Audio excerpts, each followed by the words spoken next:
Welcome to Finances with Felton. My name is Jeremy, and today I wanted to talk about myths in finance. So, most people don't understand finance, so you can find a lot of myths out there about what to do, what to think, and how to feel about your own finances. So, stick with me, and we can see if we could bust some of these myths today. Let's get into it. Myth number one: it is not worth saving if I can only contribute a little money at a time. This is extremely not true. First, you have to start somewhere. In your life, when you start a job, you're going to start off usually at a lower income. If you can build that over time, you are going to do better and be able to get more things and do the things that you want to in life. But one of the first things you should do is start paying yourself. So, even at a small wage, you want to start putting away money for yourself. And that means saving. Even if it's $5, even if it's $1, it does not matter. Once you start to accumulate money, it will grow exponentially if you can do it with investing and certain savings accounts that are higher interest savings accounts. So I don't want people to think that you cannot make money even if you have a lower income. Just for an example out there, when I looked up McDonald's, they actually match 100% of employees' contributions to their retirement funds. So, if your kid's working at McDonald's, they might not even have looked into it. But if you know someone who's working at McDonald's, why don't you tell them about it? Let them know and see if they're even doing it and contributing to their retirement. Even if they're 18, 17, 15, 16, doesn't matter. That will then accumulate over that time. Even if they go on to another job, they can roll it over, they can leave it there. It doesn't matter. That money will sit in there and make money for them, even when they're sleeping, which is the ultimate goal when you are investing.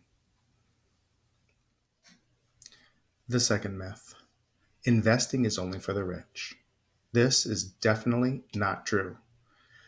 There is a way to invest for everyone. It just depends on if you want bonds, IRAs, mutual funds, or stocks. There is something for everyone. You just need to know what you are comfortable with in whatever situation you may be in. And it depends on your risk tolerances. A smart investing plan and strategy can be the best way to make money work for you.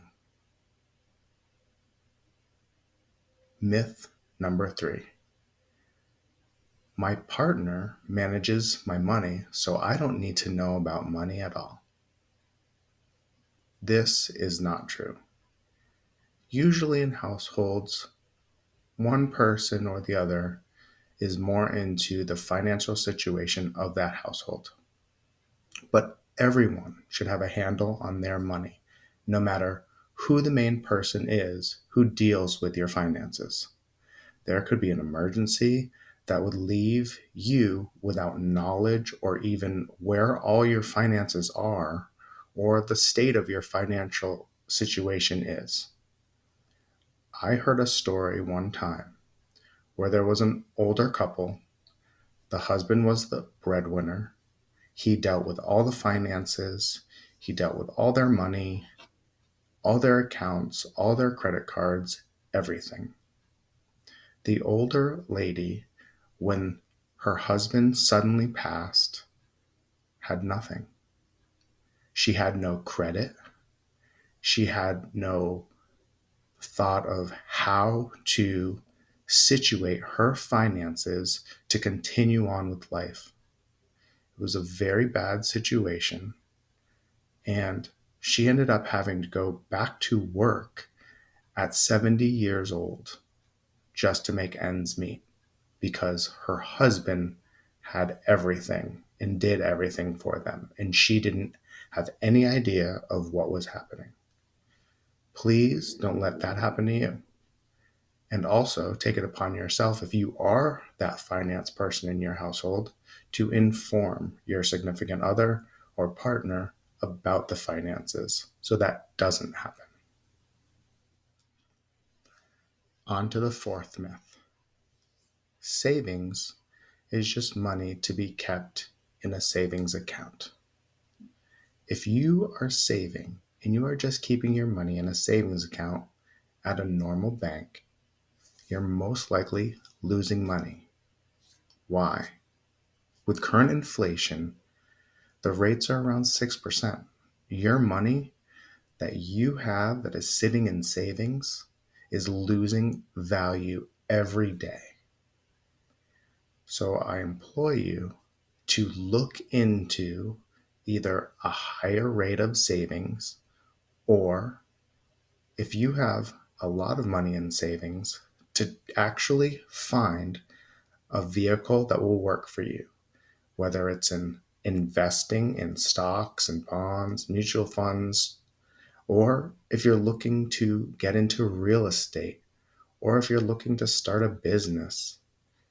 Your money is better off doing something that will work for you rather than sitting there for a rainy day.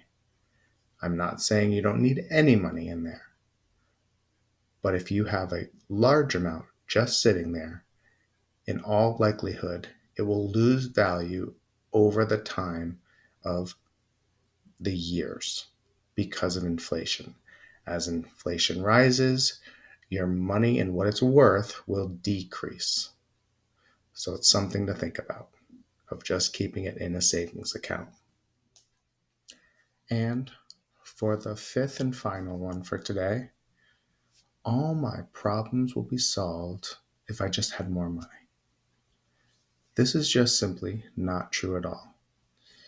If you have bad money habits and you're making $10,000 a year, and you have bad money habits and you're making $100,000 a year, it doesn't matter. You have to understand your finances and how money works. Having more money will not help you in your financial journey unless you understand money. You can look up any lottery winner, and about 70 to 80% of those lottery winners go broke in just a few years because they just don't understand finances and have a financial mindset. And only you can change that by looking up information and investing time in you. Invest time in your financial future so that that doesn't happen to you when you hopefully win the lottery. So now that we busted some myths that are out there, take the time to educate yourself financially. Just having some knowledge will help you in your financial journey. One last thing. Did you hear that rumor about the butter? Never mind. I'm not going to spread it.